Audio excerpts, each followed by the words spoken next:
It's the In Wheel Time Car Show, your weekly go-to all things automotive place. Howdy, along with Mike out of this world Mars, King Conrad DeLong. We need more of this, Jeff Zekin. I'm Don Armstrong. Glad that you could join us today.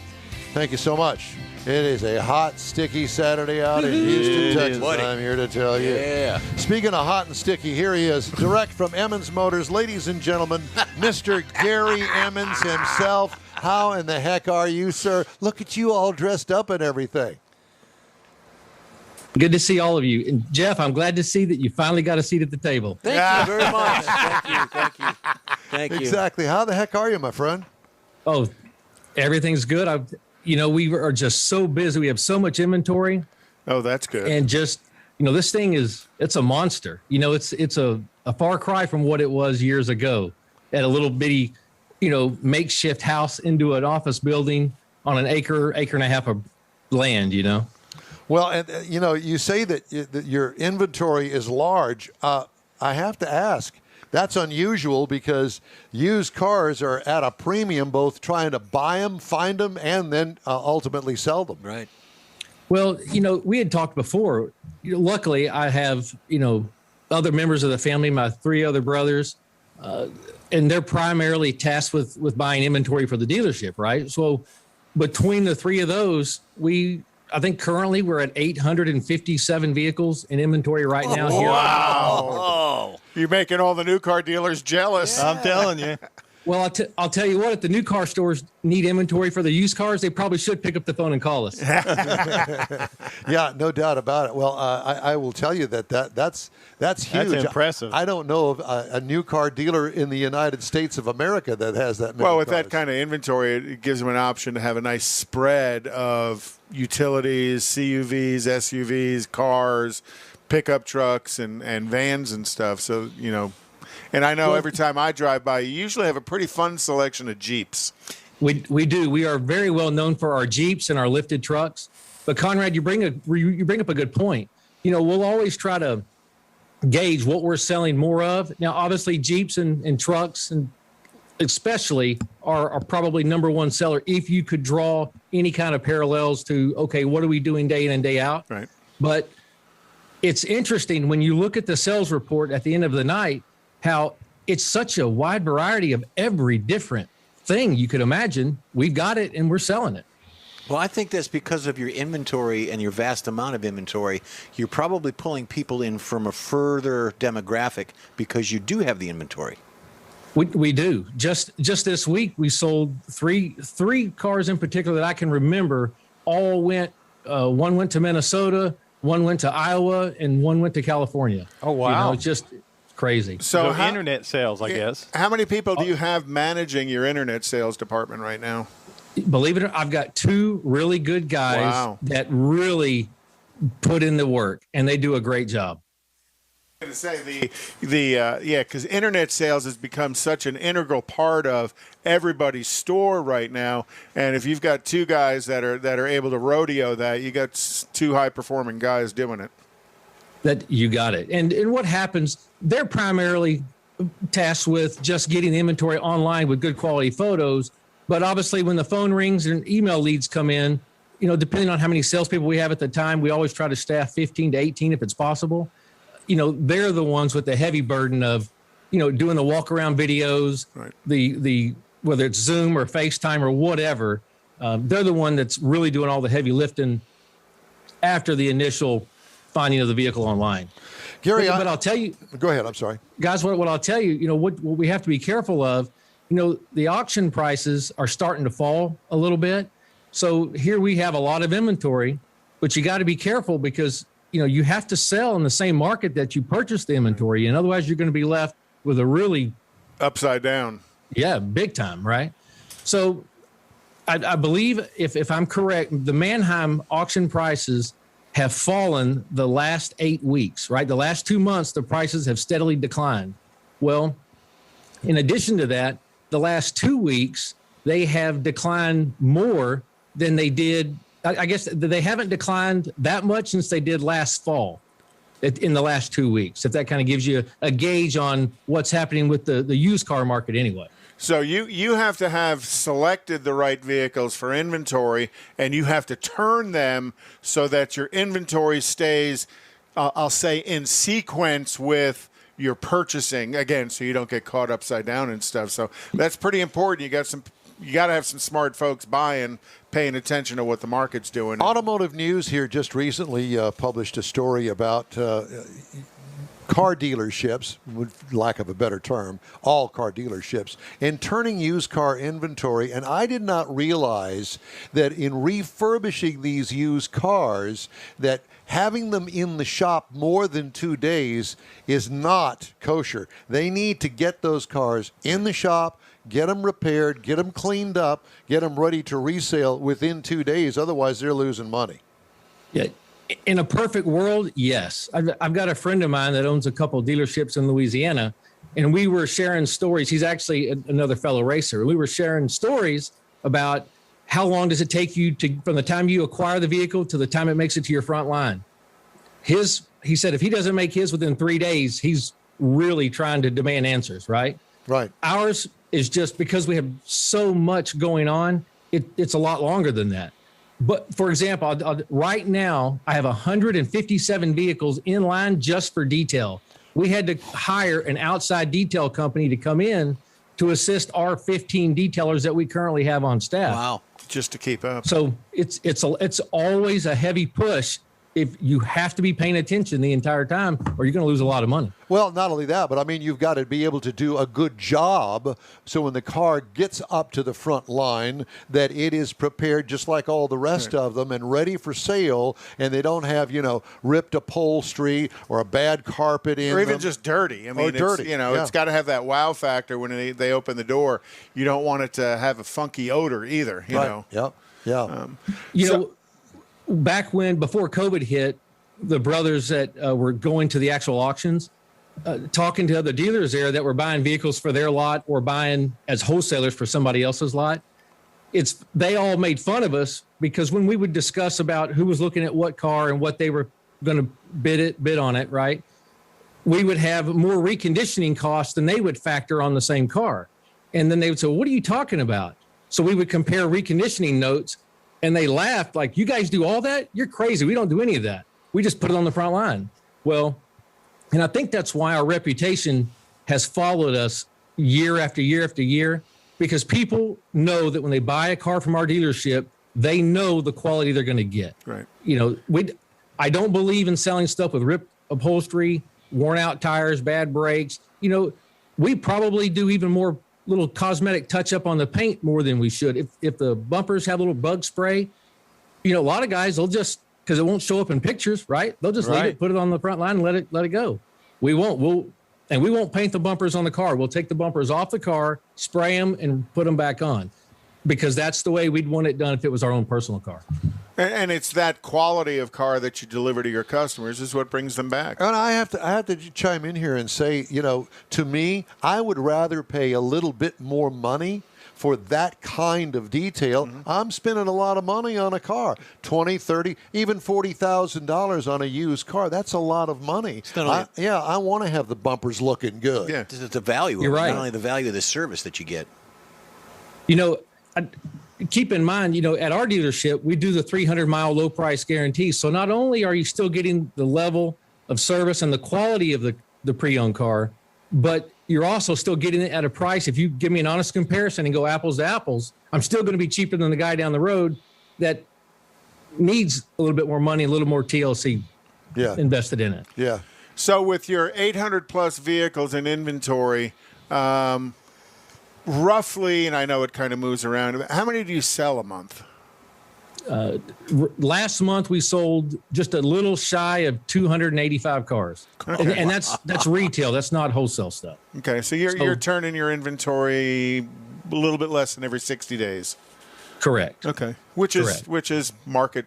That's kind of market sensitive. Probably ahead of the normal market. It's ahead of the curve. Well, you're ahead of the curve because you have inventory. Right. The struggle everybody else has is they don't have inventory, and because of that, they they worry about having the next car, so they're not as willing to wheel and deal on this one. Right. Okay, now let's change hats. Let's talk about drag racing, shall we? Yeah. We're waiting for the Wally to slide in behind you. Where's Wally? Yeah. So go ahead. We have a race next weekend, a national event in Topeka. I heard you guys make the announcement earlier on your show. Yeah. That's our next national event that we're slated to attend. After that, the next national event will be obviously the U.S. Nationals. That's the one where we had the two Wallies that Terry and Jerry both won stock and super stock last year. So we're going to go back and always defend. You can never have enough Indy wins, right? Never. Yeah. So we're going to try and take another swing at that again. My brother Jerry, actually, he's going to give it depending on how Topeka goes and how Indy goes, he's going to give it a run for the world championship. He's currently number 2 in the NHRA Division 4 point standings in stock, but he's going to run for the world championship. Depending on the outcome of the next race, maybe 2 races. Wow. Nice. So, well, good luck on that. Yeah. I wanted to talk to you as a racer. What do you think about the Baytown track shutting down in the spring? Thing, Don. You know, obviously, we've been spoiled for a long time, having it so close. We always had a divisional race. If we wanted to go test and tune our cars, it was an easy 30-minute drive to the track. The track was always prepped just perfectly. So it's going to be a real big disappointment not to have that race here anymore. And obviously, in Houston, there's a lot of drag racing fans. You know, you can look in the stands and see how many people love the sport on Sunday or even when they had Friday night qualifying, right? So it's very disappointing. It's going to be tough. It's going to be a culture shock, actually. When you want to test, you're going to have to, either go to an 8th mile track or close by, or maybe even I hate to say it, but even like drive 3 or 4 hours to Dallas and test at the Texas Motorplex. Right. You don't want to do that, but it's going to be tough. And I hate it. I hate that the track's not going to be there, but obviously as a businessman, I understand why they did it. If I'm in the same position, I'd make the exact same decision that they made. Well, sure. There is plenty of room on the billboard for Emmons Motors Speedway. And I'm thinking, somewhere where you just pick a place. I'm thinking Angleton, somewhere down south, closer to the coast. Property still available down there. Emmons Motor Speedway's got a ring to it. Yeah. Yeah, I'll tell you, this business is hard enough. The last thing I want is to have to deal with a racetrack. Run it by your brothers. I know where there's fixing to be a really good track manager available in about a year. Yeah. Austin Hayward, he's one of the best. There's no question. Well, so all you still got the same group of cars, and y'all just keep them tweaked up, and you're obviously trying to make some headway in your division and as well as your class of cars, that sort of thing. Yep, the faster cars in our fleet are the Cobra Jet supercharged Mustangs. The most common, probably what we're most well known for, is our big block 69 Camaros. Mm-hmm. Matter of fact, in preparation for the U.S. Nationals, we actually took the existing 427 engine out of my nephew Will's car, and we put in a 396 that's prepped. We use it just for this race at Indy. It's really fast. And, with him, this is going to be his first trip to the U.S. Nationals. So we want to give him everything he needs to win in competition. Who does your motors? So we have the 390, different cars have different engine builders. But right. For the 396, it's a guy named Brian Tilburg out of Pennsylvania. He does a phenomenal job. And he's known for the big block 69 Camaro combination. So he's a good engine builder. He gives you what you pay for. And that's hard to find. Yeah. So switching from the 427 to the 396, you're also going for a class change. Is that for the new driver, or is that for trying to jump into a class that the car is going to be uber competitive in? That's a great question, Conrad. So with the 427, it'll stay in the same class that the car runs in, but the weight is different. You have to carry a different amount of weight. Because of different cubic inch, yeah. That's right. So, but right now, the 396 combination we have, we think we've been running that a little longer, and we think that's just a better combination to go to Indy with in case we have to run another car in the same category, and they call like a heads-up run. Right. We obviously want to have everything we could possibly have for that run if it comes down to it. Okay. Oh, cool. As a matter of fact, a couple of years ago, Jerry lost in the final round at Indy. Not obviously he won last year, but prior to that, in the semifinal round. So imagine you're down to the last 4 cars at the U.S. Nationals, right? Heads up run. If you don't get by, you're not running for the championship trophy, right? Yeah. So it was a phenomenal semifinal race. We actually streamed it live from our Facebook feed, and it was one of the most highly followed and watched events we've had in years on our Facebook feed. Kind of like an in-wheel time event. Yeah. I'll tell you what, Don, you've been to Indy, I'm sure, haven't you? Yes, sir, I have, yes. Yeah, it's just an experience like no other. That's I true. remember being a kid, my dad taking his single car hauler with his race car on the back of it. It was a single cab truck.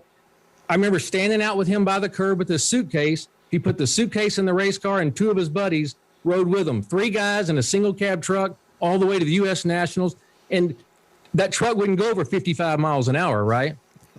And we have old, 8mm footage of them stopping at gas stations. Like, you just, as a kid, you remember doing that side, watching and wanting to go, thinking, one of these days I'm going to go to the U.S. Nationals.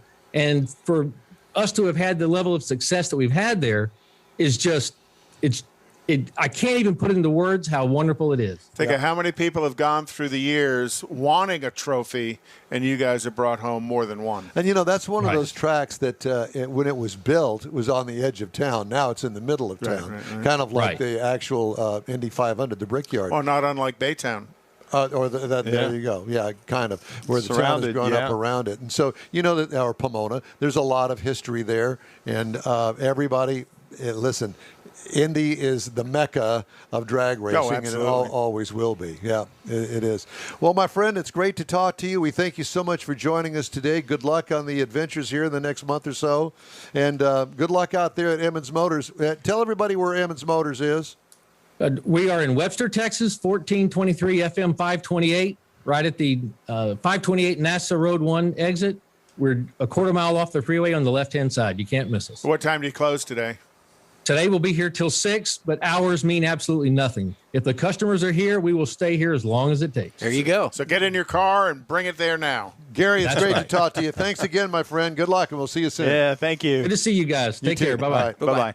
I love talking to him. Yeah. Well, a lot of fun. He's excited about the racing, but he can also tell he's got a real passion for the business. Yeah, a true car guy in every sense of the word. I remember the old thought of back when they were real young and they were drag racing is you didn't want to buy a car from them because they were busy drag racing on the weekends. And we knew that wasn't true, but that was kind of the going joke. The going joke. Right, yeah, exactly. Well, it's interesting to have lived in the drag racing community for all the years that I have, and to know what a huge community it is, and it's a great bunch of friends that are all together because of cars. Kind of like this. Connected as well, Yeah, and he was talking about all the fans that are in the stands when you go out to Baytown to the races, particularly the Spring Nationals when we go out there. But then you go look in the pits. And all the racers like him that are out there, they know each other. They're talking to each other. He's got a big footprint with his pit. Well, yeah, but not everybody does that. But just they're all. It's very, very friendly. I mean, it's not like a big rival like they're fighting out there in the pit. It's like they literally help each other. Well, I think that's what Don says. Everybody knows each other, so you're all kind of friends to a point. And that point is when you move underneath the building and you're standing at the light, he's not your friend anymore. He's your opponent. Well, he did say he's got a racer dealership friend in Louisiana that's also a racer. So that's the camaraderie. Yeah. Well, all of us car guys kind of all hang together, and over the years you get to know this guy, and that guy knows this guy, and he introduces you to them, and and it's a big family event. And of course the Emmons brothers, they do physically take up a large footprint with all of the haulers and all of the cars, because they've got multiple cars running in different categories. And the cars have the same kind of paint scheme on them. It's fun to see them all out there, and all of them standing around talking to each other, and and wondering if it's the same driver in every car in every category. Yeah. I know they told the joke about that a couple of times ago. Yeah, exactly. Okay, so let me do a couple of headlines here, shall we? Honda Motor Company is dropping another car. This time, it's the slow-selling Acura NSX. They call it a supercar. Really? I don't call it a supercar. It used to be. I'd call it It's never really been a supercar. A sports car. One that I can't get in because there's not enough headroom. Never has been. It's obviously made for short people. Last year, Honda killed off the Fit hatchback, the Civic Coupe, and the manual transmission version of the Honda sedan, the Accord. Both the Honda and Acura brands are pivoting toward light trucks to boost volume. Now, in this case, light trucks, what they mean is SUVs. For the final year of the second generation NSX, Acura will offer a run of 350 units of the car globally in a sport trim Type S spec. So grab Sorry them to while see you it can. go. I'm not. No, I think it's that a cool-looking car. I think that they lost it when they redid it. I think that the original version was really cool and unique and fun, and it had horsepower and certainly had the sexy look. But I think that they kind of lost it in this thing. Really? And Honda has a tendency to do that. In some of they have brilliant designs that come out, and then they change it when they update it, and it kind of turns into a frump. It's like, what is that about? But that Acura, now there's a car. Mm-hmm. New cars will be required to have technology to detect drunk drivers and a system to keep children from being accidentally left in vehicles on hot days under a series of long-sought safety measures included in the infrastructure bill awaiting a vote in the U.S. Senate. Other provisions included in the 2,702-page bill are a mandate for automatic emergency braking and crash avoidance systems for new cars and rear guards for semi-trailer trucks to keep the passenger compartments of cars from being crushed in rear impact collisions. That is a long time sounds like coming. infrastructure to me. The number of U.S. traffic deaths rose by 7.2% from the previous year, despite a 13.2% decrease in the vehicle miles traveled. And I bank that on the fact that there's fewer cars and people are speeding more. Now, on the Beltway, the speed limit is now 80. Posted? No, not posted. That's how fast they're going. Keep from getting run over. And I'm serious. And this has just been this summer. In the past 3 months, as this phenomenon started. Well, I've noticed 80. people are speeding a lot too. Because there's less cars in the way. No, No, there's not. Matter of fact, I had one pass me at doing at least 95. Yikes! And they definitely got pulled over, and wouldn't surprise me if they got put to jail. Is it because 20 over will get you to jail. Yep, jail time. Yeah. And then they got all the folks that are the drivers that are going wrong way. There's been a rash of that lately. How scary is that? Here's one for you. Auto mechanics working at 56 Chicago area car dealerships went on strike last Monday after voting to reject a proposal for a new contract. Huh.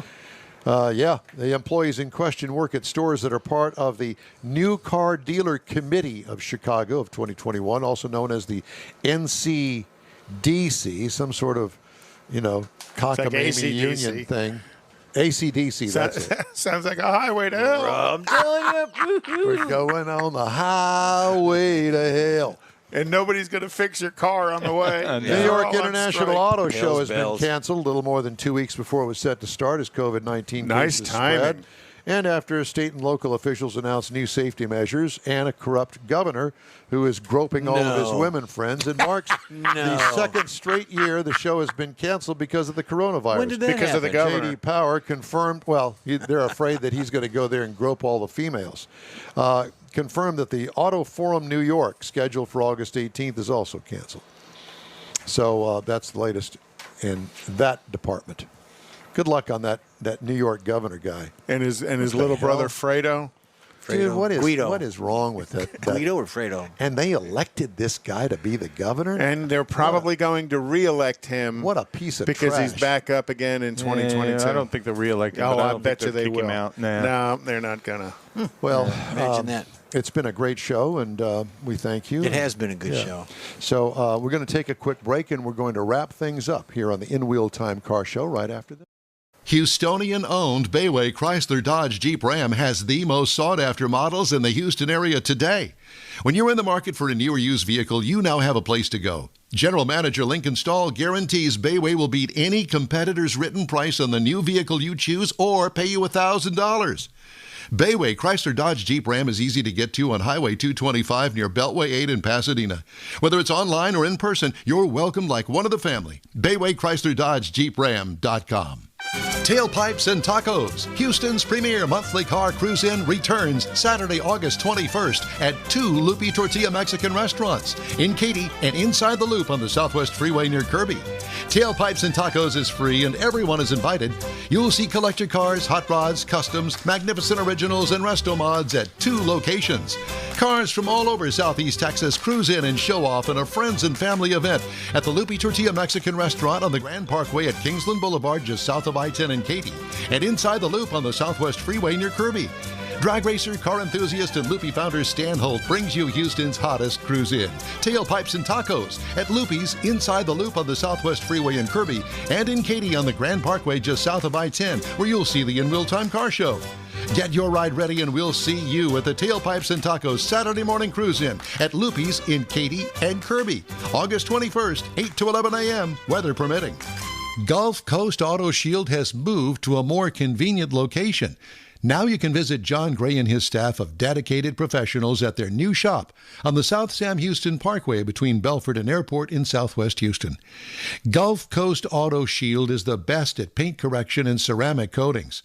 Clear bras and custom wraps are specialties that only Gulf Coast Auto Shield installs with award-winning accuracy, and all their services come with a warranty. Lamborghini, Aston Martin, Porsche, and Ferrari owners depend on Gulf Coast Auto Shield for their specialty services, and you should too. The In-Wheel Time Corvette and Cutlass have both been massaged by Gulf Coast Auto Shield, so isn't it time your vehicle visit their new shop in Southwest Houston? Call John Gray today at 832-930-5655 or visit online at gcautoshield.com. That's gcautoshield.com. Paint, coatings, wraps, and more at gcautoshield.com. Well, that's a wrap for another episode of the In Wheel Time Car Show. Hey, when you're on Facebook, please give us a like, tell your friends about us, and share our junk, if you will. You'll get Conrad's unicorn hunting features, along with all things automotive, all week long. The In Wheel Time Car Show streams live on Facebook, YouTube, Twitch, and on InWheelTime.com every Saturday, 8 to 11 Central. Podcasts are available from your favorite podcast outlet 7 days a week. Special thanks to all of our guests today. The In Wheel Time Chief Engineer is David Ainsley. Our Marketing Manager and Video Technical Director is the We Need More Jeff Zekin. For booking agent and podcast man, Mike Out of This World Mars, and his royalty, King Conrad DeLong, I'm Don Armstrong. Hey, if you missed any of our Saturday live broadcasts, catch the 30-minute podcast segments that are updated daily on your favorite audio and video streaming platforms. Today's show was produced by Question Mark and the Mysterians. Have a great weekend. Stay cool, like you know you are. We'll see you next week.